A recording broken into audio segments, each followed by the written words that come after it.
엄마, 밥상이 뭐 이래요? 어? 뭐야? 냉장고도 텅텅 비어 있네. 엄마, 우리 밥은 어디 있어요? 내가 먹을 밥만 했어. 상전도 아니고 왜 당연하게 내 집에 오면 내가 너희 밥을 차려줘야 한다고 생각하니? 아니, 아무리 그래도 그렇지.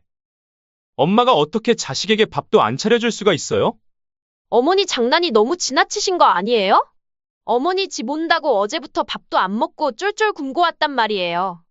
우리 배고파요. 왜? 나는 너희처럼 하면 안 되니? 그동안 내 집에서 밥은 잘만 얻어 먹었으면서 너희는 집에서 밥 먹고 가라는 소리를 한 번을 안 하니? 내가 밥이라도 먹고 간다고 할까봐 얼른 집에 가라고 눈치만 팍팍 줬잖아. 그건 아, 그게. 부모가 자식 집에서 밥 한 끼 먹는 거, 그게 그렇게 어려울 일이야?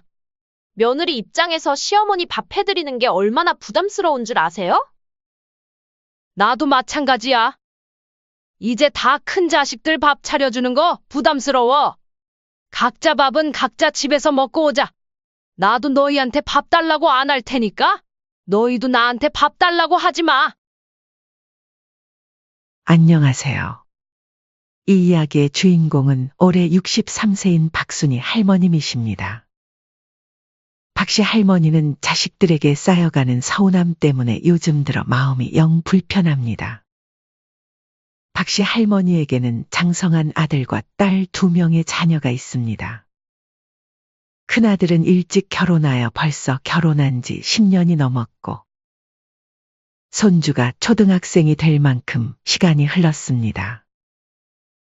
반면 딸은 오랫동안 독신으로 살겠다고 큰 소리를 치며 부모님 속을 썩이다가 40이 다 되어서야 급하게 결혼식을 올렸습니다. 결혼한 지는 아직 몇 년 되지 않았죠. 박씨 할머니는 큰아들과 딸이 결혼할 당시 신혼집 전세 비용의 대부분을 부담했습니다. 우리 애들이 시작부터 너무 어렵게 살면 안 되지. 부모가 자식한테 보태주는 건 당연한 거야. 신혼부터 자식들이 경제적으로 고생하지 않기를 바라는 마음에서였습니다. 심지어는 며느리와 사위가 부담을 느낄까봐 결혼 때 흔히 주고받는 명품 가방이나 보석 같은 혼수조차 거절하며 자식들의 결혼을 전폭적으로 지원해 주었습니다. 박씨 할머니는 자신이 준 만큼 되돌려 받겠다는 생각이 전혀 없었고, 오로지 자식들이 행복하게 잘 살아가기를 바라는 엄마의 따뜻하고 순수한 마음이었습니다. 현재 박씨 할머니의 2 자녀는 모두 독립하여 잘 살고 있었고, 주변 사람들도 박씨는 자식 2 다 결혼시켜 놓고 이제 걱정 하나 없겠다고 부러워할 만큼 겉보기엔 아무 문제 없어 보였습니다. 하지만 박씨 할머니의 마음 한구석에는 늘 채워지지 않는 서운함이 자리 잡고 있었습니다. 그 이유는 웃기게도 고작 밥 한 끼 때문이었죠. 결혼한 자식들은 모두 독립하여 자신들의 보금자리를 마련했지만 아들과 딸은 엄마 밥이 제일 맛있다거나 집에 가서 밥 차리기 피곤하다는 이유를 들먹이며 가족들을 데리고 자주 박씨 할머니의 집에 와서 식사를 하고 갔습니다. 할머니는 자식들이 와서 밥을 먹는 것이 싫었던 게 아니었습니다. 오히려 자신이 해준 밥을 맛있게 먹는 자식들의 모습을 보며 흐뭇함을 느끼기도 했죠. 처음에는 그저 반가운 마음뿐이었습니다. 늘 그렇듯 자식들이 찾아오면 밥상을 정성껏 차려놓고 기다렸습니다. 사실 평소에는 혼자 사는 터라 간단히 끼니를 해결하곤 했지만 자식들이 온다고 하면 전날부터 장을 보고 밑반찬을 준비하느라 분주했습니다. 하지만 할머니가 진짜 서운했던 이유는 따로 있었습니다. 그것은 정작 자식들이 단 한 번도 자신들의 집에 박씨 할머니를 초대해 "엄마, 오늘은 우리 집에 와서 밥 한 번 드시고 가세요라는 말을 한 번도 한 적 없기 때문이었습니다. 심지어 큰아들은 결혼한 지 벌써 10년이 훌쩍 넘었고 손주가 벌써 곧 초등학생인데도 단 한 번도 자신의 집에 엄마를 초대하지 않았습니다. 신혼 초 박씨 할머니는 며느리와 통화할 때 은근슬쩍 말을 꺼내 보기도 했습니다. 얘, 신혼집은 다 정리했니? 그래도 집들이는 해야지. 아, 어머님 집들이 그거 꼭 해야 하나요? 요즘 사람들은 번거로워서 집들이 잘하네요. 밖에서 사 먹는 게 더 편하죠. 그렇구나. 그럼 집 구경은 언제 시켜줄 거니? 그냥 너희 어떻게 사는지 궁금해서. 집이 좀 어수선해서요. 다음에 정리되면 꼭 모실게요. 하지만 그 다음은 아직까지 오지 않았습니다.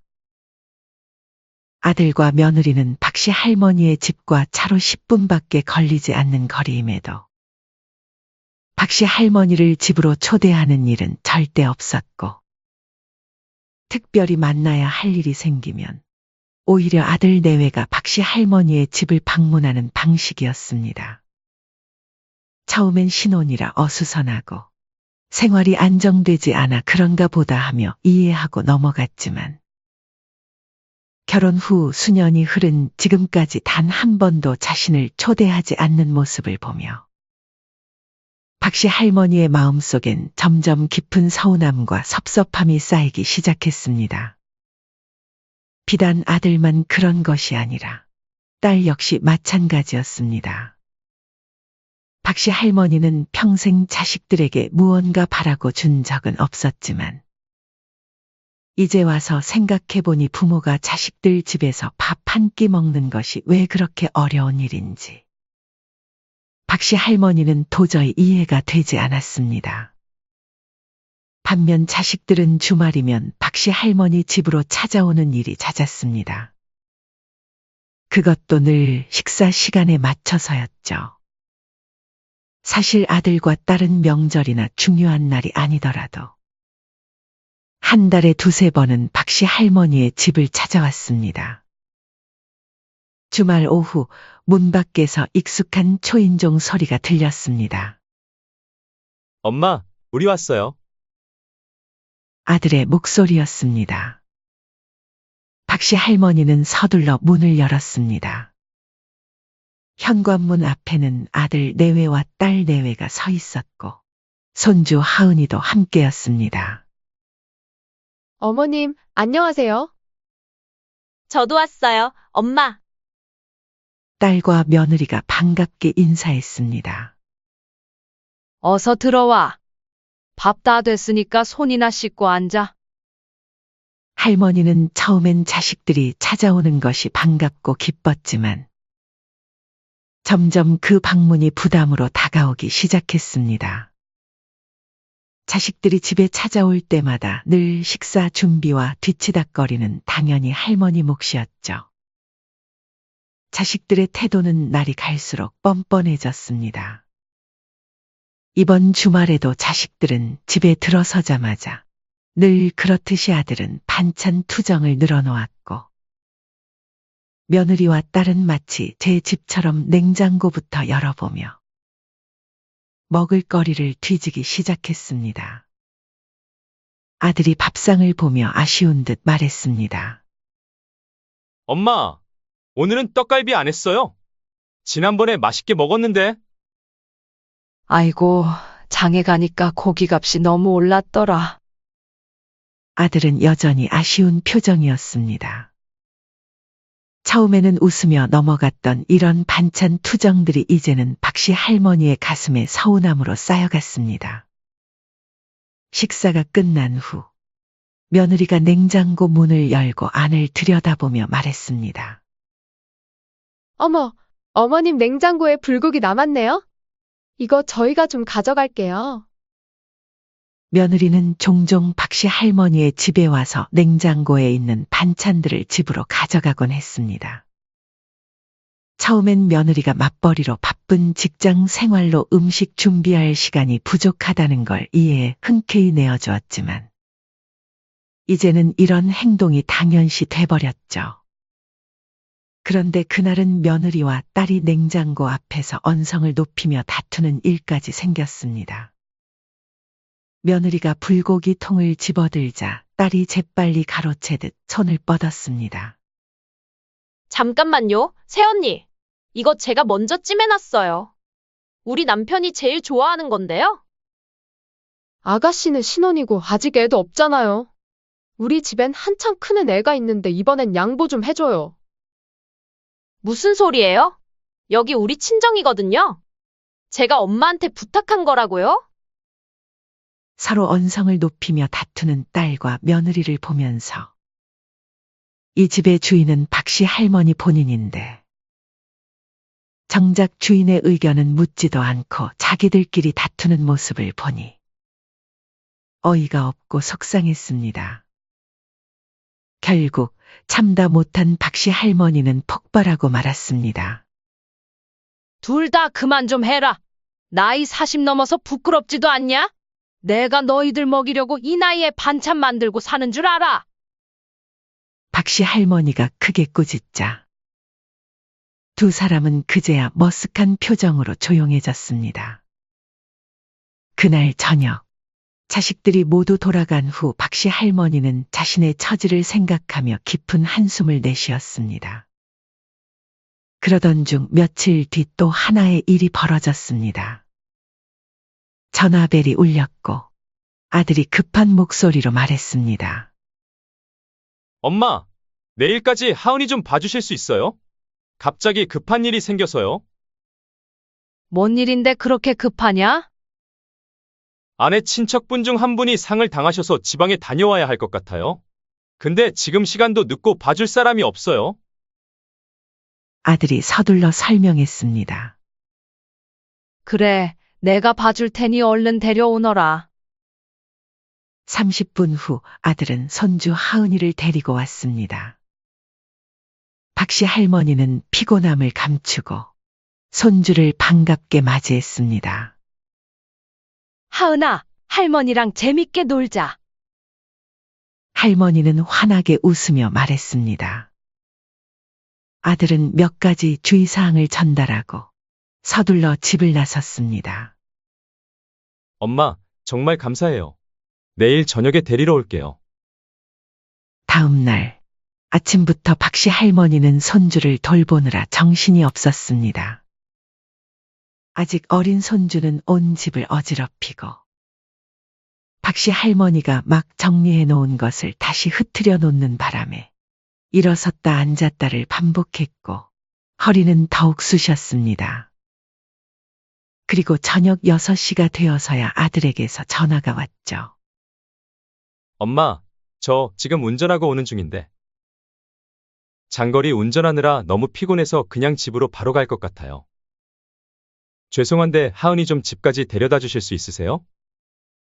박씨 할머니는 순간 말문이 막혔습니다. 하루 종일 손주를 돌본 것도 모자라 이제는 데려다 주기까지 하라니. 하지만 아들의 말투에는 피곤함이 묻어 있었고 결국 부탁을 들어줄 수밖에 없었습니다. 그래, 내가 데려다 줄게. 근데 너희 집 주소 다시 말해줄래? 하도 가본 지 오래돼서 기억이 안 나는구나. 박씨 할머니는 씁쓸한 마음으로 말했습니다. 30분 후 박씨 할머니는 손주를 데리고 아들 집으로 향했습니다. 아들과 며느리의 집 앞에 도착하자 둘이 현관문 앞에서 기다리고 있었습니다. 아들과 며느리는 고마움의 고개를 숙이며 말했습니다. 엄마, 너무 감사해요. 정말 어머님 덕분에 한시름 났어요. 손주를 먼저 집에 들여보내고 집 앞에서 아들과 며느리와 인사를 하는데 문을 열자 집안에서 맛있는 냄새가 풍겨져 나왔습니다. 배에서 나는 꼬르륵 소리에 박씨 할머니는 손주를 돌보느라 정작 자신은 식사도 제대로 못 챙겨 먹었다는 사실을 깨달았습니다. 그래도 하루 종일 손주를 돌봐줬는데 식사 정도는 같이 하자고 말해도 되겠지. 박씨 할머니는 그런 기대를 품고 말했습니다. 도움이 됐다니 다행이구나. 참, 나도 정신이 없어서 오늘 식사도 제대로 못 먹었는데 잘 됐다. 너희 집에서 밥이라도 한 끼 먹고 가면 어떻겠니? 그러자 아들과 며느리의 얼굴이 급격히 어두워졌습니다. 서로 눈치를 보더니 며느리가 먼저 곤란한 표정을 지으며 말했습니다. 어머님, 갑자기 오셔서 저희가 음식이 준비가 안 돼서요. 늦게 와서 집도 정리도 못했고, 장도 못 봤거든요. 응? 아니, 집에서 버젓이 음식 냄새가 나는데. 할머니는 의아한 표정으로 말했습니다. 아들도 재빨리 덧붙였습니다. 엄마, 다음에 미리 말씀하시고 오시면 그때 식사 같이 해요. 집에 밥이랑 반찬 하나 없다는 말이니?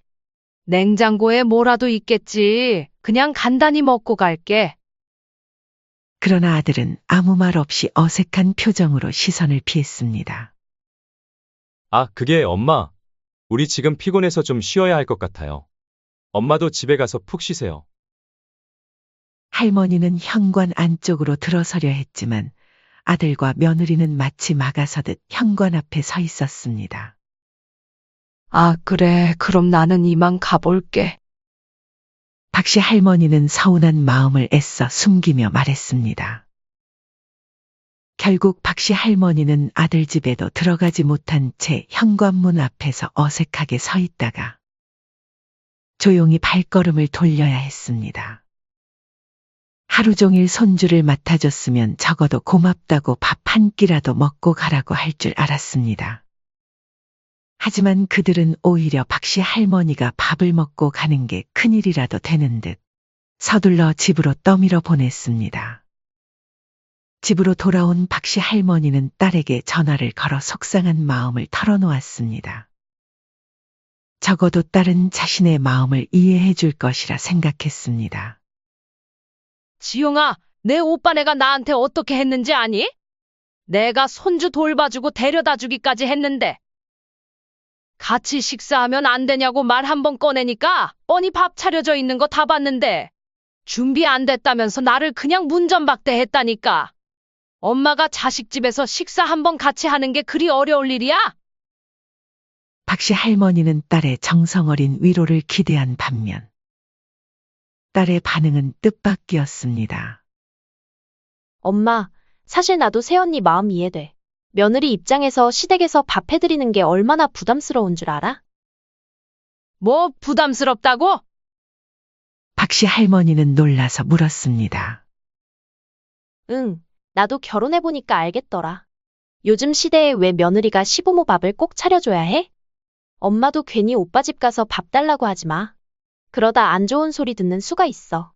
다 엄마를 위해서 하는 말이야. 순간 박씨 할머니는 황당해서 말문이 막혔습니다. 딸은 친정엄마의 편을 들어주기는커녕 오히려 며느리의 입장을 대변하며 아들 부부를 감싸고 있었습니다. 그리고 그런 박씨 할머니의 심정도 모른 채 딸은 마지막에 한마디를 덧붙였습니다. 근데 엄마, 이번 주말에 동태탕 좀 해주면 안 돼? 이서방이 계속 동태탕 먹고 싶다고 동태탕 노래를 부르네. 박씨 할머니는 결국 화가 폭발하고 말았습니다. 그놈의 동태탕 내가 알아서 해먹어. 60 넘은 엄마 시킬 생각하지 말고. 치! 엄만 오빠네에서 뺨 맞고 왜 나한테 화풀이야? 딸은 기가 막힌 듯 투덜거렸습니다. 그렇게 퉁명스럽게 말을 던지고 전화를 끊었습니다. 박씨 할머니는 전화가 끊어진 후 박씨 할머니는 거실에 앉아 생각에 잠겼습니다. 지금까지 살아온 삶을 되돌아보니 박씨 할머니는 항상 자식들만 생각했다는 것을 깨달았습니다. 내가 자식들을 너무 오냐오냐 키웠나? 순간 가슴 깊은 곳에서 자식들을 이렇게 키운 게 잘못이었나 하는 후회가 밀려왔습니다. 이번 일들을 겪고 나니 서운함이 극에 달한 박씨 할머니는 이제 더 이상 이렇게는 살면 안 되겠다고 깨달았습니다. 이제 더 이상은 못 참아. 박씨 할머니는 이제 자식들에게 무조건적인 희생을 하지 않겠다고 결심했습니다.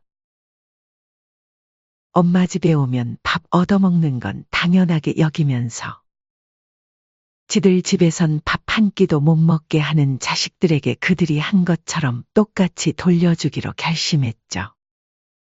며칠간 고민하던 박씨 할머니는 기발한 작전을 하나 세웠습니다. 명절이 다가오자 평소처럼 아들과 딸이 박씨 할머니에게 먼저 연락했습니다. 엄마, 내일 몇 시쯤 가면 돼요? 아, 엄마가 만든 명절 음식 너무 기대된다. 아들이 들떠서 말했습니다. 너희들 편한 시간에 오렴. 엄마, 동태전 해주시는 거 맞죠? 이서방이 동태전 좋아하잖아요. 딸도 습관처럼 요구했습니다. 평소 같았으면 그래, 알겠다, 조심히 와라 라고 했겠지만 이번엔 달랐습니다. 박씨 할머니는 짧게 답장했습니다. 너희 마음대로 해. 나도 내 마음대로 할 거니까. 아들과 딸은 순간 당황했습니다. 뭐지? 엄마 화나신 건가? 우리가 뭐 잘못한 거 있었나? 자식들은 불안했지만 곧 금방 잊어버렸습니다. 명절날 아침, 자식들은 가족들과 함께 박씨 할머니의 집으로 향했습니다. 가면 평소처럼 맛있는 음식들이 잔뜩 차려져 있겠지 하는 기대감이 있었습니다. 엄마, 새해 복 많이 받으세요. 모두 밝게 인사했습니다. 하지만 현관문을 열고 들어온 순간 자식들의 얼굴에 당혹감이 스쳤습니다. 집에서 명절 음식 냄새가 나지 않았고 매년 명절마다 본 풍성한 음식이 가득한 식탁 대신 식탁 위에는 딱 한 사람분의 밥상이 차려져 있었습니다. 아들이 환장하는 떡갈비도 없었고 딸이 매번 싸가던 나물 반찬도 없었습니다. 자식들은 어리둥절했습니다. 엄마 밥상이 뭐 이래요? 딸은 불이 나게 냉장고 문을 열었습니다. 뭐야? 냉장고도 텅텅 비었네. 엄마, 평소엔 반찬이랑 과일 가득 있었는데? 다 어디 갔어요? 평소 명절이면 각종 나물과 전, 고기 반찬들로 가득 차 있던 박씨 할머니의 냉장고가 텅 비어 있는 것을 보자 자식들은 이 상황이 혼란스러웠습니다. 엄마, 우리 밥은 어디 있어요? 아들이 놀라서 물었고 박씨 할머니는 담담하게 대답했습니다. 내가 먹을 밥만 했어. 왜 당연하게 내 집에 오면 내가 너희 밥을 차려줘야 한다고 생각해? 순간 아들이 황당한 표정을 지으며 소리쳤습니다. 아니, 아무리 그래도 그렇지. 엄마가 어떻게 자식들에게 밥도 안 차려줄 수가 있어요?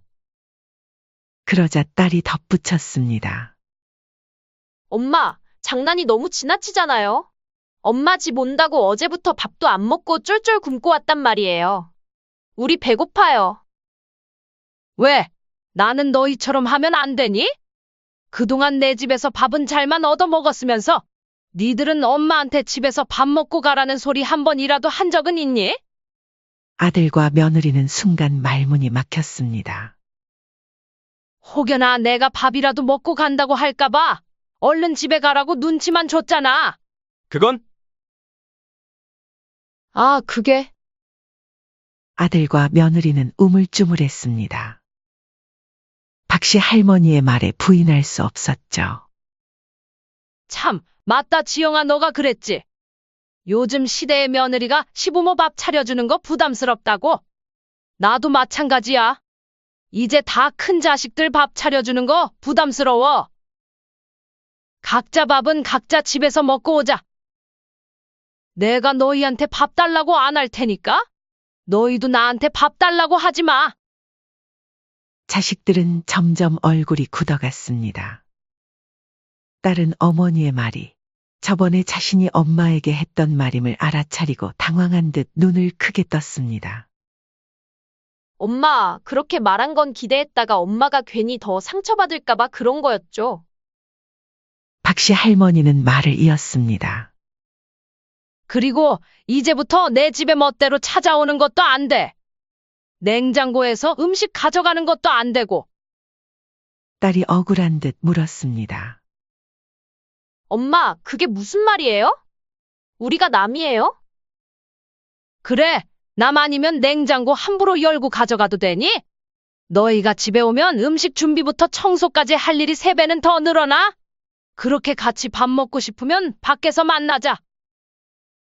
자식들은 할 말을 잃었습니다. 뭐라고요? 엄마, 진심이세요?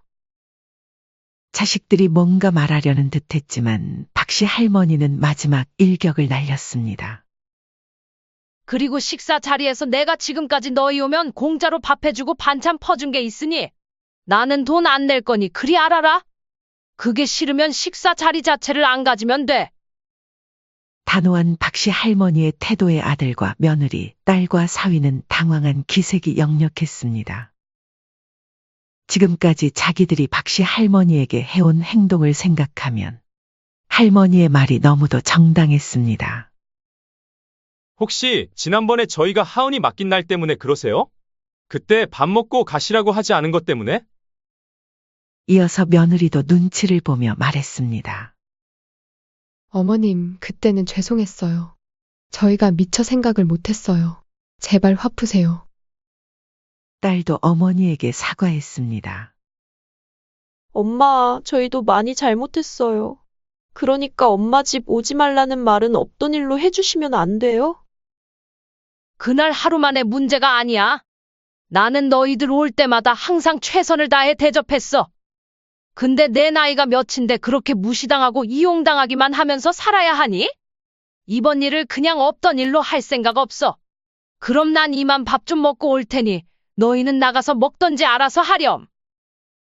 그렇게 심각해진 분위기 속에서 저희 이만 가볼게요 라는 아들의 어색한 말을 시작으로 자식들은 말도 없이 얼굴을 굳힌 채 조용히 자리에서 일어났습니다.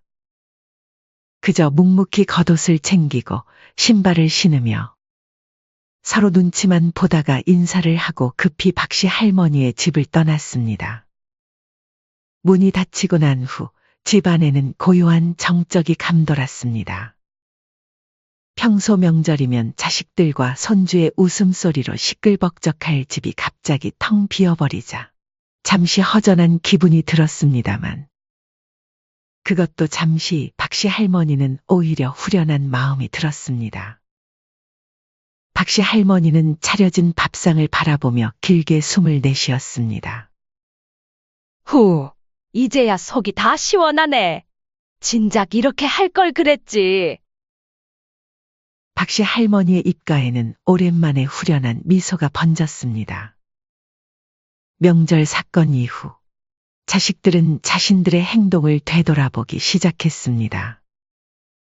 처음엔 박씨 할머니에게 서운한 감정도 있었지만 시간이 지날수록 박씨 할머니가 얼마나 자신들을 위해 애써왔는지를 절실히 깨달았습니다. 먼저 맞벌이였던 아들과 며느리는 종종 박씨 할머니에게 손주를 맡기곤 했는데 사이가 어색해지자 더 이상 부탁하기도 어렵게 되었습니다. 며느리는 하루는 퇴근하고 집에 돌아와 냉장고를 열어보며 깊은 한숨을 쉬었습니다. 여보, 냉장고에 먹을 게 하나도 없어. 그러게 어머니 댁에서 반찬 가져오던 버릇이 있어서 마트에 가는 걸 까먹었네. 아들은 마음이 편치 않았습니다. 우리 그동안 너무 이기적이었나 봐. 솔직히 어머니가 해주시는 밥 편하게 얻어먹으면서도 고마운 줄 몰랐네. 며느리도 한숨을 쉬며 공감했습니다. 한편 딸 역시 그동안 자신이 얼마나 박씨 할머니에게 의지하며 편안히 살아왔는지를 깨닫게 되었죠. 딸의 요리 실력은 한참 부족했고 혼자 음식을 준비하며 많은 불편을 겪었습니다. 반찬도 직접 해먹어 보니 재료값도 비싸고 손도 많이 갔죠. 특히 최근에 시부모님을 집으로 초대했던 날, 딸은 혼자 음식 준비에 설거지에 청소까지 끝내고 난 후 온몸이 파김치가 되어 소파에 쓰러지듯 앉았습니다. 그 순간 딸은 문득 박씨 할머니의 모습이 떠올랐습니다. 여보, 우리 엄마가 나이가 드셨는데 그 많은 음식을 매번 혼자 준비하고 치우셨잖아. 나는 시부모님 두 분만 초대했는데도 허리가 끊어질 것 같은데, 엄마는 우리 식구 전체를 어떻게 매번 혼자서 다 챙기셨을까? 딸은 깊은 죄책감을 느꼈습니다. 이후 자식들은 마음을 다잡고 박씨 할머니에게 사과할 방법을 고민했습니다. 그러다 아들이 먼저 어머니께 전화를 걸었습니다. 엄마, 이번 주말에 저희 집으로 한번 오세요. 저희가 음식 준비해서 모실게요. 엄마는 그냥 편하게 오시기만 하면 돼요. 박씨 할머니는 처음엔 망설였지만 자식들의 진심 어린 목소리를 듣고 마음이 움직였습니다. 그렇게 주말이 되어 아들의 집에 도착하니 이미 딸과 사위도 와 있었습니다. 박씨 할머니는 현관을 들어서면서 어색하면서도 설레는 기분을 느꼈습니다. 테이블 위에는 아들, 며느리, 딸, 사위가 서툰 솜씨지만 정성껏 만든 음식들이 가득했습니다. 할머니는 그 모습을 보고 눈시울이 촉촉해졌습니다. 엄마, 저희 그동안 너무 철없이 굴어서 죄송해요. 엄마가 그동안 얼마나 힘드셨을지 생각하지 못했어요. 며느리도 조심스럽게 말했습니다. 어머님, 죄송해요. 그동안 해주시는 걸 너무 당연하게 생각하고 살았어요. 앞으로는 집에도 자주 초대할게요. 딸과 사위도 고개를 숙이며 말했습니다. 엄마, 저도 죄송해요. 저도 이제야 엄마 마음을 알 것 같아요. 박씨 할머니는 그 말에 미소 지으며 대답했습니다. 알았다. 이렇게 진심으로 깨닫고 고쳐나가려는 너희들 마음이면 충분해. 그래도 엄마도 이제는 나이가 있으니까 서로 부담되지 않게 앞으로는 간단히 만나는 게 어떠니? 그날 이후 가족들의 만남은 한결 간소해졌습니다. 몇 달이 지난 지금 박씨 할머니는 자식들과 아주 가끔 만나고 있습니다. 그 만남도 이제는 항상 박씨 할머니의 집이 아니라 아들과 딸의 집이나 간단한 음식점에서 이루어졌습니다. 매번 외식비는 아들과 딸이 번갈아가며 부담했고 서운하거나 섭섭한 일 없이 만남 자체가 부담스럽지 않아 서로에게 오히려 더 친밀감을 주었습니다. 어느 날 딸이 커피숍에서 어머니에게 조심스럽게 말했습니다. 엄마, 솔직히 처음엔 좀 어색했는데 지금 이렇게 밖에서 보는 게 훨씬 나은 것 같아요. 엄마도 편하시죠? 박씨 할머니는 편안히 웃으며 대답했습니다. 그럼 나도 이제 나이가 있으니 힘든 건 싫단다. 집이 아니라 밖에서 보니 나도 음식 준비 안 해도 되고 너희도 서운한 소리 들을 일 없으니 서로 좋은 거 아니겠니? 아들 역시 고개를 끄덕이며 웃으며 말했습니다. 그러게요. 엄마 서로 부담 안 주는 게 최고네요. 진작에 이렇게 했으면 좋았을 텐데요. 내가 진작 말했어도 너희가 알아들었겠니? 이렇게 한번 혼쭐이 나야 깨닫지. 그렇게 서로 웃으며 허심탄회한 대화를 나누는 모습이 참 보기 좋았습니다. 처음엔 이런 방식이 낯설기도 했지만 가족들은 예전보다 더 편안하고 진심 어린 대화를 나눌 수 있게 되었습니다. 누군가는 이런 관계가 정이 없어 보인다고 할 수도 있지만 그동안의 노고를 생각하면 서로에게 더 좋은 일이었습니다. 자식들도 살기 바쁘고 박씨 할머니도 나이가 들어 힘드니 이렇게 간결하게 보는 것이 좋았습니다. 만남의 방식이 축소되었다고 해서 그 마음까지 줄어든 것이 아니었으니까요. 오히려 진정한 마음이 담긴 짧은 만남이 부담스러운 힘든 시간보다 훨씬 값진 것임을 모두가 깨달았습니다. 이후 박씨 할머니는 점점 자신의 삶에 집중할 수 있게 되었습니다. 친구들과의 만남도 즐겼고 좋아하는 취미 생활을 하는 시간도 늘어났습니다. 자식들에게 지나친 기대를 하지 않으니 오히려 마음이 홀가분하고 편안했습니다. 박씨 할머니는 조용히 미소를 지었습니다. 가족 모두에게 이번 일은 인생을 되돌아보게 하는 중요한 계기였습니다. 이제 박씨 할머니 가족은 서로를 존중하고 소중히 여기는 방법을 알게 되었습니다. 그것은 더 건강하고 행복한 가족의 모습이었습니다. 사연은 여기까지였습니다. 구독, 좋아요, 댓글은 영상 제작에 큰 힘이 됩니다. 시청해 주셔서 감사합니다. 식사 자리에서 며느리가 대뜸 이 씨의 옷차림을 노골적으로 지적했습니다. 어머님, 이번에도 시장에서 옷 사신 거죠? 어머님 입으시는 옷 솔직히 같이 다니기 창피해요.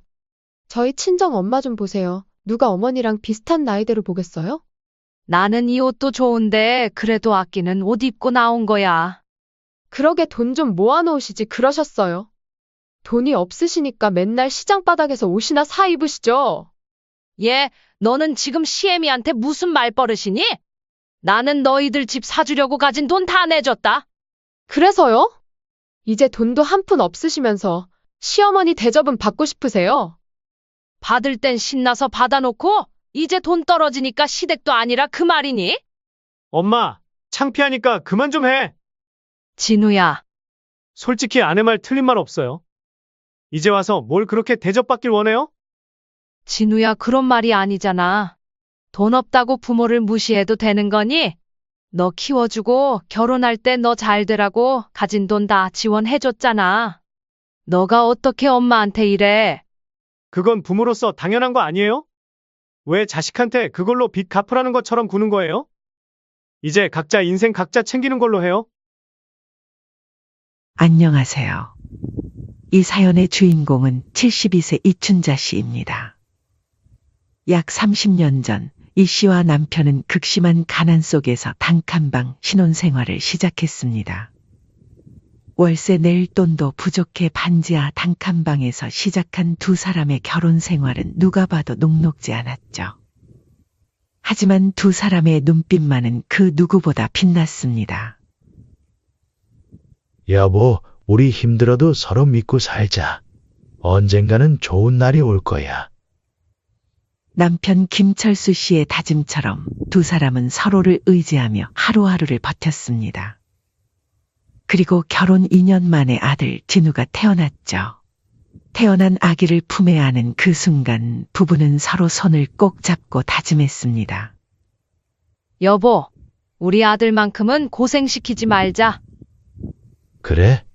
우리가 아끼면 진우가 더 좋은 환경에서 공부할 수 있어.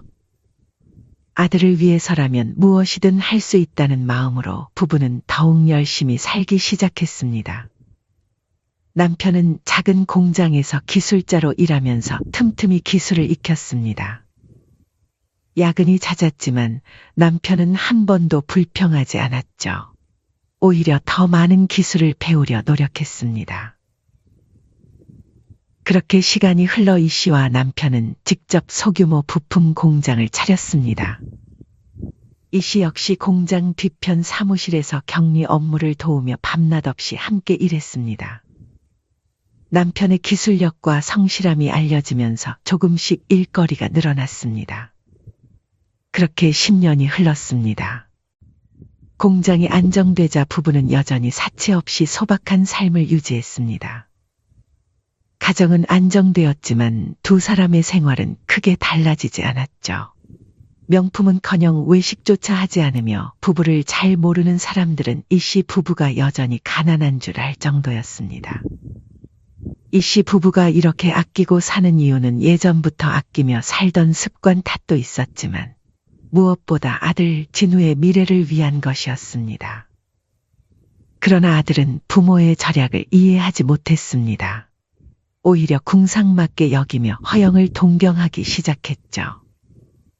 학창 시절의 친구들이 명품 옷을 입고 최신 전자기기를 가지고 다니는 것을 보면서 부모에게 불만을 토로했습니다. 아빠, 엄마는 왜 이렇게 거지처럼 살아? 남들처럼 좋은 거 좀 입고 다니세요. 창피해요. 이 씨는 그런 아들의 말에 가슴이 아팠지만 이해하려 노력했습니다. 사춘기니까 그럴 수 있지.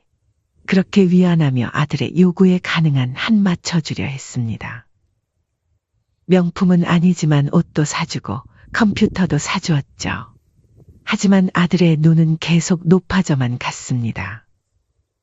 고등학생이 된 아들은 부모를 더욱 무시하기 시작했습니다. 이 씨는 그런 아들의 모습이 안타까웠지만 언젠가는 아들도 부모의 깊은 뜻을 이해하는 날이 올 것이라 굳게 믿었습니다. 그저 아들을 위해 모든 것을 희생하는 게 부모의 도리라고 생각했죠. 세월은 빠르게 흘러 아들 진우는 대학을 졸업하고 평범한 회사원이 되었습니다. 이 씨는 집안일을 하는 평범한 주부로 남편은 여전히 공장에서 묵묵히 일을 하고 있었습니다. 그러던 어느 날 갑작스러운 비극이 찾아왔습니다. 남편이 공장에서 일하다가 갑자기 쓰러진 것입니다. 쌓이는 뇌출혈이었습니다. 이 씨는 하늘이 무너지는 느낌이었습니다. 급히 병원으로 실려가 수술을 받았지만 의사의 표정은 어두웠습니다. 최선을 다했지만 상태가 매우 좋지 않습니다. 준비하시는 게 좋을 것 같습니다. 이 씨는 병원에서 남편을 돌보며 하루하루를 버텼습니다. 회사원이 된 아들은 가끔 병원에 들렀지만 오래 머물지 않았죠. 아들이 바쁜 걸 이해한다며 이 씨는 혼자서 남편의 병간호를 했습니다. 남편은 하루하루 상태가 안 좋아지고 있었습니다. 그러던 그날 저녁 병실에 둘만 남았을 때 남편은 조용히 이 씨를 불렀습니다. 여보, 남편의 목소리는 힘이 없었지만 또렷했습니다. 네, 무슨 필요하신 거라도 있으세요? 이 씨는 급히 남편 곁으로 다가갔습니다. 남편은 이 씨의 귀에 바짝 입을 대고 작은 목소리로 말했습니다. 나중에 진우가 결혼하면 그때 1억만 지원해주고 줄 돈 없다고 잡았대. 이 씨는 황당했습니다. 갑자기 그게 무슨 뚱딴지 같은 소리예요? 나중에는 내가 왜 이렇게 말했는지 알게 될 거야. 그리고 정말 힘들 때 집 사무실 2번째 서랍을 열어봐. 아무 말 말고 내가 오늘 한 말은 꼭 지켜줘. 알겠어요. 당신 뜻대로 할게요. 그러니까 빨리 낫기나 해요. 하지만 남편의 상태는 나아지지 않았고 결국 이 씨는 끝까지 남편의 말을 이해하지 못했지만 마지막 유언인 만큼 이를 지키기로 마음먹었습니다. 그렇게 40년을 함께한 남편이 갑자기 세상을 떠나자 이 씨는 말 그대로 혼이 빠진 것 같았죠. 홀로 남은 이 씨는 남편의 공장을 정리하며 하루하루를 견뎌냈습니다. 공장을 정리하면서 이 씨는 남편이 마지막으로 말한 2번째 서랍에 대해 생각했습니다. 그러나 아직은 열어볼 용기가 나지 않았습니다. 그저 남편의 유품들을 챙기며 간간히 눈물을 훔쳤죠.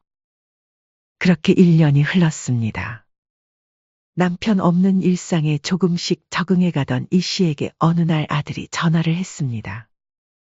어머니, 저 이번 주말에 뵐게요. 드릴 말씀이 있어서요.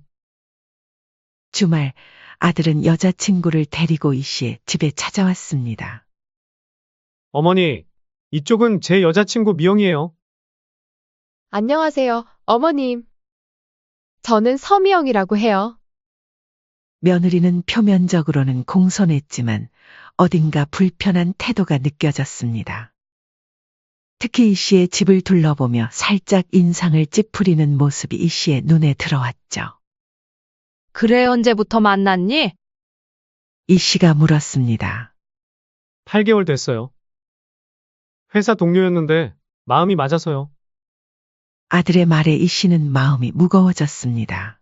남편이 떠난 지 얼마 되지 않았을 때부터 만났다는 말이었죠. 그래도 아들의 행복을 바라는 마음에 이 씨는 서둘러 차와 간식을 준비했습니다. 그러나 거실로 돌아오자 며느리가 아들에게 속삭이는 소리가 들렸습니다. 이런데 살면서 가구라도 좀 바꾸시지. 전부 낡은 것들 뿐이네. 이 씨는 가슴이 아팠지만 모른 척 자리에 앉았습니다. 그리고 대화를 이어가려 했지만 며느리가 갑자기 본론을 꺼냈습니다. 어머님, 저희가 결혼하려면 신혼집이 필요한데, 어머님께선 얼마 정도 지원해 주실 수 있으세요? 이 씨는 너무 직설적인 질문에 당황했습니다. 처음 만난 자리에서 돈 얘기를 꺼내다니 게다가 당연히 지원받을 것이라는 태도에 기분이 언짢았죠. 지원? 돈 말하는 거니? 이에 아들도 거들었습니다. 네, 어머니, 사실 저희가 좋은 집을 봐놨거든요. 계약금을 어서 넣어야 해서요. 요즘 집값이 워낙 비싸잖아요. 저희는 한 3억 정도 생각 중인데. 3억? 며느리가 당당하게 말했고 이 씨는 깜짝 놀랐습니다. 처음 만난 자리에서 3억이라는 큰 돈을 요구하다니. 마치 맡겨놓은 돈을 찾는 것처럼 당연하게 말하는 며느리의 태도에 이 씨는 불편함을 느꼈습니다. 네, 그 정도는 있으시죠? 아버님이 공장도 하셨다고 하셨는데. 이 씨는 잠시 생각에 잠겼습니다. 순간 이 씨는 남편의 마지막 당부가 떠올랐습니다. 글쎄, 1억 정도는 도와줄 수 있을 것 같구나. 그 말에 며느리의 표정이 순간 굳었습니다. 1억요, 그거론 서울에 집 한 채도 못 사는데. 엄마, 아빠 사망보험금 남은 건 없으셨어요? 이 씨는 아들의 말에 가슴이 철렁 내려앉았습니다. 특히 아들의 입에서 사망보험금이라는 단어가 나온 것이 너무 충격적이었죠. 이내 정신을 차린 이 씨는 단호하게 말했습니다. 입원 치료하고 빚도 갚느라 돈도 많이 들어갔어. 1억이 내가 줄 수 있는 전 재산이야. 며느리는 실망한 표정을 숨기지 않았고 아들도 마찬가지였습니다. 이후 아들과 며느리는 서둘러 자리를 떴고 이 씨는 홀로 남아 깊은 생각에 잠겼습니다. 다음 주 아들이 찾아왔을 때 이 씨는 통장을 내밀었습니다. 이 씨는 남편의 조언대로 정확히 1억만 준비했습니다. 이게 엄마 가진 전부다. 더는 못 도와준다. 이게 다예요? 아빠 공장 판 돈은요? 아들이 실망한 표정으로 물었습니다. 진짜 없어. 이게 내 전 재산이야. 아들은 한숨을 쉬며 통장을 가방에 넣었습니다. 알겠어요. 그럼 저희는 이걸로 어떻게든 해볼게요. 그렇게 아들과 며느리는 결혼을 했고 이 씨가 준 1억으로 작은 아파트 대출을 받아 구했다고 했습니다. 특히 지원을 받고 나서 며느리의 태도가 달라졌습니다. 1억을 지원해 준다고 했을 때 그래도 감사하다며 연락도 하고 며느리는 이 씨에게 잘했습니다. 그러나 결혼 후 이 씨는 아들 부부의 새 집에 놀러 가보고 싶었지만 한 번도 초대받지 못했습니다. 한 번은 이 씨가 직접 음식을 준비해 아들네에 찾아간 날이었습니다. 어머니, 너무 자주 오시는 거 아니에요? 문을 연 며느리의 표정은 불편함으로 가득했습니다. 이번이 처음인데 금방 갈 거야. 반찬만 좀 두고 갈게. 이 씨는 준비해간 음식을 내밀었습니다. 어머님, 이런 거 먹지도 않아요. 다 그냥 가져가세요.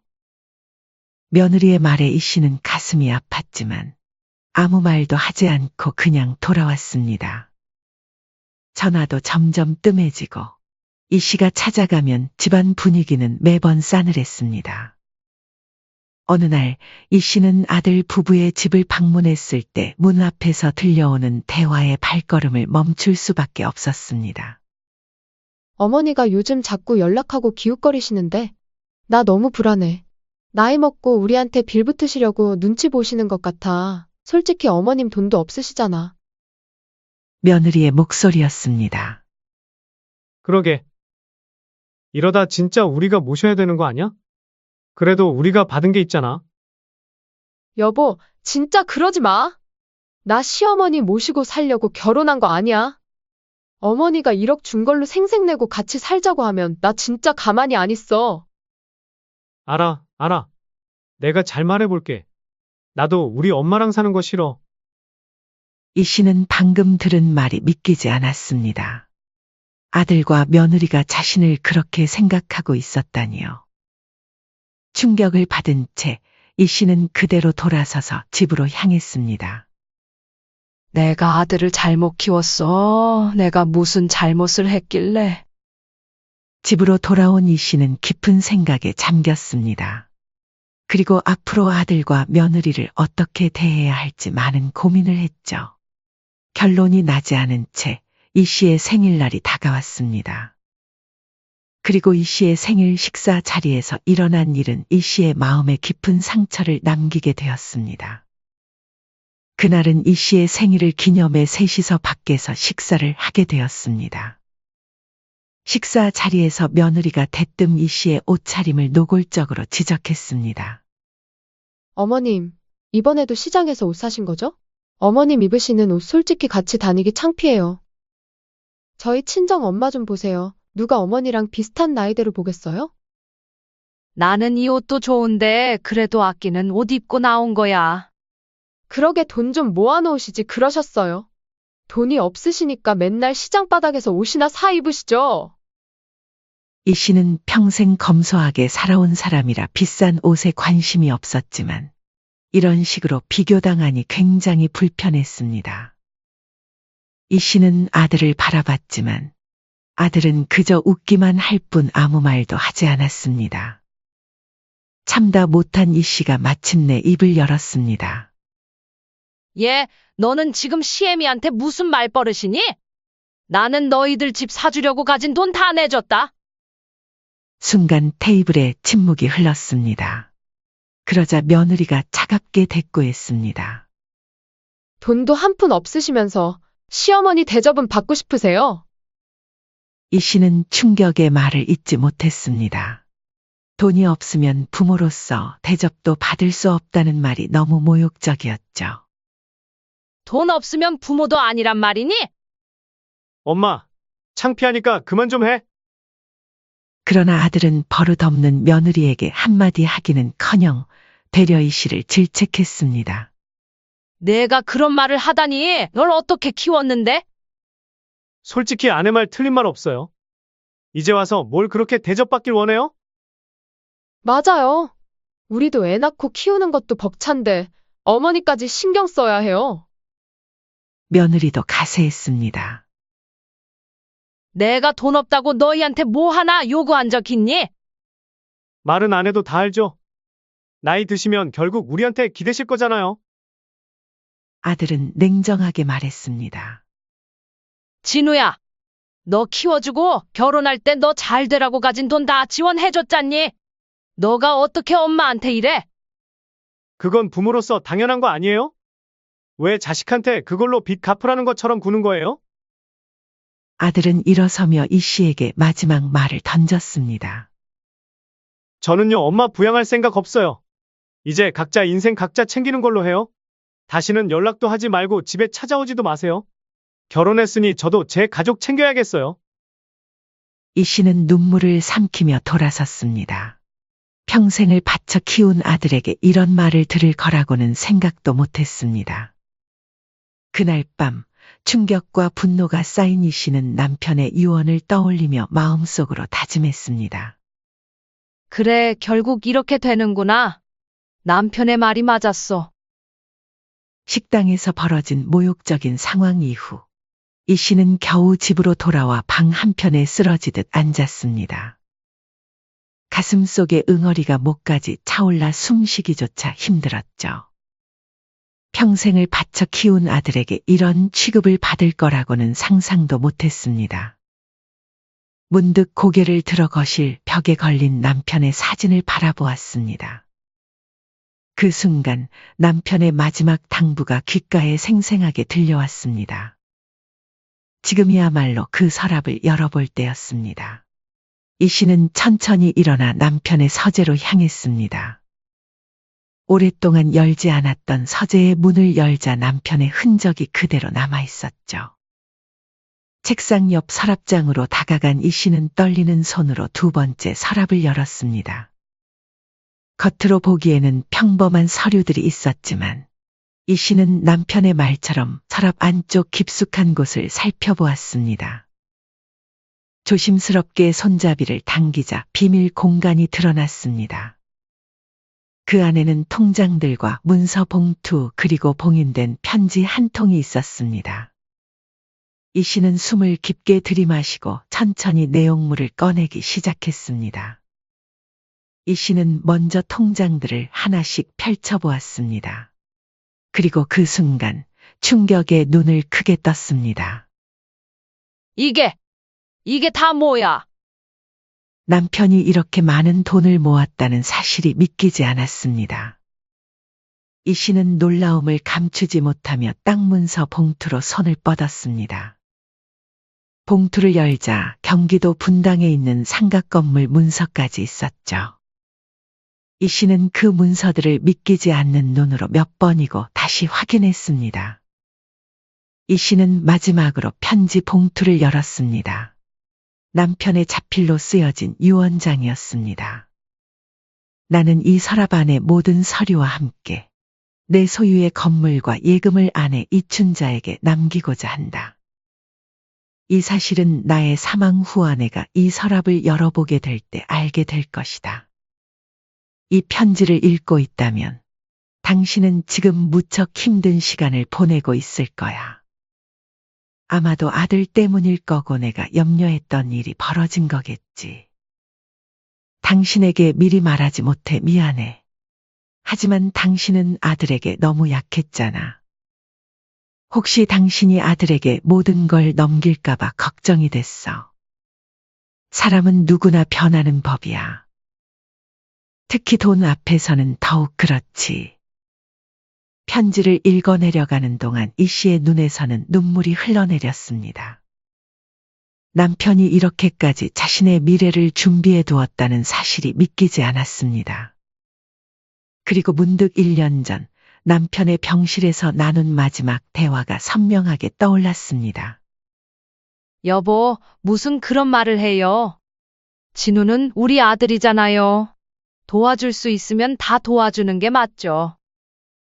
남편은 이 씨의 손을 꼭 잡았습니다. 이 사람아, 이렇게 순진해서 내가 어떻게 눈을 감겠나? 자식이라고 다 내 맘이 같지 않아? 늙어서 돈은 쓰려고 있는 게 아니야. 지키려고 있는 거지. 홀랑 다 줬다가 외면당하는 부모가 얼마나 많은데. 혹여나 아들이나 며느리가 부모한테 돈 나올 구멍 없다고 외면하면 그땐 확 연 끊어버려. 그렇게 이 씨는 남편의 마지막 말을 따르기로 약속했던 것이었죠. 이 씨의 뺨을 타고 흐르는 눈물이 편지 위에 툭 떨어졌습니다.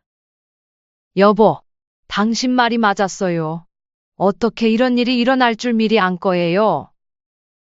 그날 밤 이 씨는 오랜만에 편안한 잠을 잤습니다. 이제 무엇을 해야 할지 분명해졌습니다. 다음 날 아침 이 씨는 단단한 결심을 하고 아들에게 전화를 걸었습니다. 진우야, 엄마야. 잠깐 시간 되니? 미영이랑 같이 우리 집에 좀 와줄래? 식당에서의 사건 때문인지 아들의 목소리는 어색함이 가득했습니다. 무슨 일이세요? 할 얘기가 있어. 걱정 마. 그날 일로 뭐라고 하려는 게 아니야. 2시간 후 아들과 며느리가 이 씨의 집을 찾았습니다. 현관문을 열어주며 이 씨는 평온한 미소를 지었습니다. 아들과 며느리는 어색하게 거실에 앉았습니다. 둘 다 불안한 기색이 역력했습니다. 이 씨는 준비해둔 차를 내오며 말을 꺼냈습니다. 어제 많이 생각해봤어. 너희 말이 맞는 것 같아. 아들과 며느리는 의아한 표정으로 이 씨를 바라보았습니다. 내가 이제 나이도 있고 너희한테 부담 주는 것 같아서 멀리 이사하기로 했어. 이사요? 아들이 놀란 표정으로 물었습니다. 이 씨는 차분하게 고개를 끄덕였습니다. 응, 혼자 살기 편한 곳으로 갈 거야. 더는 너희 집에 찾아가지도 신세지지도 않을게. 아들과 며느리는 서로 눈빛을 교환했습니다. 그들의 표정에서 이 씨는 미묘한 안도감을 읽을 수 있었습니다. 아들과 며느리는 이 씨가 떠나기로 한 것이 오히려 반가운 듯 보였습니다. 근데 어머니, 갑자기 이사 가실 수 있어요? 돈은요? 며느리가 직설적으로 물었습니다. 그건 내가 알아서 할게. 너희는 신경 쓰지 마. 나한테 연락할 필요 없어. 너희도 나한테 연락하지 말라고 했잖아. 어머니, 그건 그냥 화가 나서. 아들이 변명하려 했지만 이 씨는 손을 들어 말을 막았습니다. 괜찮아. 이제야 너희 진심을 알게 됐으니까. 며느리는 눈을 피하며 말했습니다. 사실 어머님께서 그렇게 결정하셨다면 좋은 선택이라고 생각해요. 다들 각자의 공간에서 편하게 지내는 게 좋으니까요. 아들도 덧붙였습니다. 맞아요, 어머니. 가족끼리 너무 가까이 사는 게 꼭 좋은 건 아니잖아요. 이 씨는 그들의 태도에 씁쓸한 미소를 지었습니다. 그래, 너희들도 그렇게 생각하니 참 다행이구나. 어머니, 필요한 거 있으면 말씀하세요. 도와드릴게요. 아들이 형식적으로 말을 하고 며느리도 밝은 표정으로 말했습니다. 참, 어머니 그때 일은 너무 섭섭하게 생각하지 않으셨으면 좋겠어요. 가족끼리 투닥거릴 때도 있는 거죠. 이사 잘 가시고 종종 안부 전화할게요. 아들과 며느리는 오래 머물지 않고 금방 자리를 떴습니다. 그들은 이 씨가 떠난다는 사실에 오히려 가벼운 발걸음으로 나가는 듯 했습니다. 아들과 며느리에게 통보한 이 씨는 홀가분한 마음으로 남편이 남긴 재산으로 새 삶을 준비하기 시작했습니다. 이 씨는 다음 날 변호사를 찾아가 남편의 재산 상속을 처리했습니다. 그리고 부동산을 찾아가 이 씨의 새로운 거처를 알아보기 시작했죠. 처음으로 자신을 위해 돈을 쓰는 기분이 낯설었지만 동시에 짜릿한 해방감도 느껴졌습니다. 일주일 후 이 씨는 짐을 모두 정리했습니다. 40년 넘게 살았던 집을 떠나는 마음은 섭섭했지만 새로운 시작에 대한 기대가 더 컸습니다. 이 씨는 서울의 한 고급 주상복합 아파트에 전세 계약을 했습니다. 이사 당일 이 씨는 택시에 짐을 싣고 떠났습니다. 아들 부부에게는 따로 연락도 하지 않고 집 주소도 알려주지 않았습니다. 새 아파트에 도착하자마자 로얄층에 위치한 이 씨의 집은 서울이 한눈에 내려다 보였습니다. 주상복합이라 1층부터 3층까지는 백화점과 마트, 병원 등 각종 편의시설이 있어 생활하기에도 편리했습니다. 와, 여기가 내 집이라니.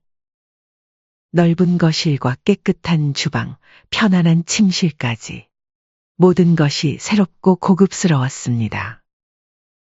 이사하고 몇 달 동안 이 씨는 행복한 나날을 보냈습니다. 아파트 헬스장에서 가벼운 운동을 하기 시작했고 새로운 이웃들과 차를 마시며 대화를 나누기도 했습니다. 처음으로 자신만을 위한 시간을 보내는 것이 얼마나 즐거운 일인지 깨닫게 되었죠. 처음으로 백화점에서 고가의 옷을 사 입었습니다. 평생 시장에서 옷을 사 입던 이 씨에게는 생소한 경험이었습니다. 예쁜 옷을 입고 미용실에서 머리도 새롭게 손질하고 나니 거울 속 자신의 모습이 낯설었습니다. 이렇게 평화로운 시간이 흐르던 어느 날 갑자기 휴대전화가 요란하게 울렸습니다. 발신자 확인을 해보니 아들라고 적혀 있었습니다. 이 씨는 잠시 망설이다가 전화를 받았습니다. 여보세요? 어머니! 지금 어디 계세요? 아들의 목소리는 평소와 달리 흥분되어 있었습니다. 왜? 무슨 일이니? 큰아버지한테 들었어요. 고급 아파트에 사신다면서요? 그게 사실이에요? 그래. 거기 살고 있어. 어머니, 어떻게 그럴 수가 있어요? 저희한테는 1억이 전부라고 하셨잖아요. 그동안 우리를 속이신 거예요? 이 씨는 차분하게 대답했습니다. 진우야, 며느리도 함께 더 이야기하고 싶구나. 시간 되니? 그날 저녁 이 씨는 고급 레스토랑에 일찍 도착해 좋은 자리를 예약했습니다. 아들과 며느리가 들어오는 순간 그들의 눈이 휘둥그레 커졌습니다. 우아한 옷을 입고 진주 목걸이까지 한 이 씨의 모습은 그들이 기억하는 어머니와는 완전히 달랐습니다. 아들이 참지 못하고 물었습니다. 어머니, 도대체 무슨 돈이 생기신 거예요? 어떻게 서울에 이런 고급 아파트에 살 수 있는 거죠? 너희 아버지가 남긴 거야. 아버지가요? 그럼 왜 저한테 말씀 안 하신 거예요? 이 씨는 차분하게 말했습니다. 그건 내 아버지의 유언이었어. 유언이라뇨? 진우야, 내 아버지는 우릴 위해 재산을 따로 준비했어. 너한테는 우선 1억만 주고 나머지는 너가 어떻게 하는지 보고 판단하라고 하셨지. 아들의 얼굴이 창백해졌습니다. 그게 무슨... 며느리가 끼어들었습니다. 하지만 어머니, 부모 재산은 당연히 자식의 것이기도 하잖아요. 치사하게 혼자 다 하실 건 아니시죠? 당연히 저희한테도 반 주실 거죠? 이 씨는 단호하게 말을 잘랐습니다. 너희가 번 건 하나도 없지 않니? 그리고 엄연히 따지면 내 돈인데 왜 당연히 너희 돈이야? 아들이 당황한 목소리로 말했습니다. 그래도 자식이잖아요. 이 씨는 쓴 웃음을 지으며 말을 이었습니다. 너희 속인 건 미안하지만 안 주려고 한 것도 아니고 어차피 나중에 주려고 했어. 내 아빠도 동의했고. 근데 너희는 내가 돈이 다 없어지니까 1년도 안 돼서 태도가 싹 바뀌더니 며느리는 돈 한 푼도 없으면서 시어머니 대접받고 싶냐고 하질 않나? 아들이라는 놈도 엄마한테 다시는 찾아오지 말라고 하고 연락도 하지 말라면서 결혼했으니 지 가족만 챙기겠다고 하질 않나? 이 상황이 참 웃기지 않니? 며느리는 갑자기 태도를 바꾸며 간절한 목소리로 말했습니다. 어머님, 저희가 잘못했어요. 정말 죄송해요. 말만 이럴 게 아니라 저희랑 같이 살아요. 맞아요. 엄마, 저희가 이제부터 엄마 평생 모시고 살게요. 이 씨는 단호하게 고개를 저었습니다. 머리 굴리는 소리 다 들린다. 난 이제 너희랑 전처럼 살 생각 없어. 이번 기회에 너희 진심을 똑똑히 알았거든. 부모가 돈 없다고 버리는 자식이면 버림받기 전에 내가 먼저 버릴란다. 레스토랑을 나온 이 씨는 더 이상 아들과 며느리의 연락에 응하지 않기로 했습니다. 자신만의 삶을 살기 시작한 것입니다.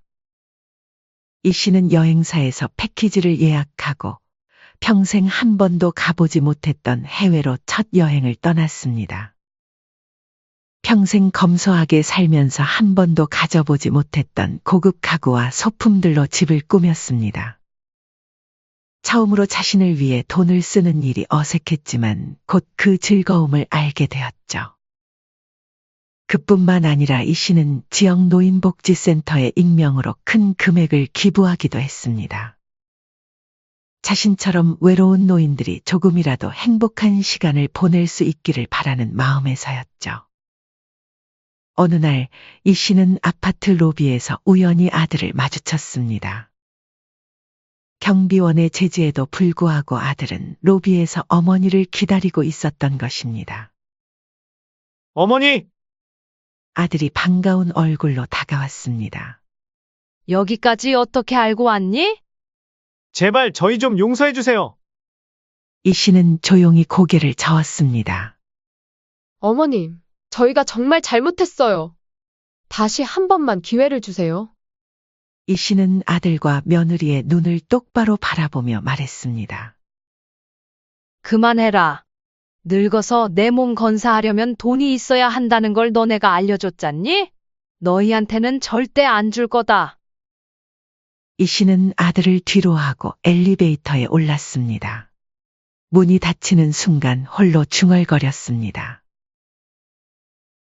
돈이 없어서 무시받고 끝내버림받은 사실이 슬프긴 하지만 모르고 당하는 것보단 지금이 훨씬 낫지. 진우도 언젠가 부모가 되고 내 나이가 되면 알게 되겠지. 물론 그땐 너무 늦었겠지만. 비록 자식에게 상처받은 이 씨였지만 이 씨는 이번 일을 통해 자신을 지키는 법을 배웠습니다.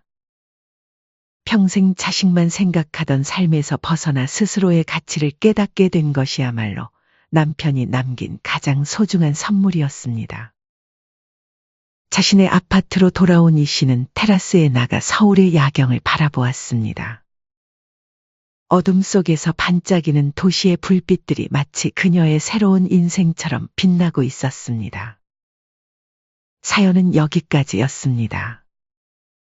구독, 좋아요, 댓글은 영상 제작에 큰 힘이 됩니다. 인생의 쉼표를 시청해 주셔서 감사합니다.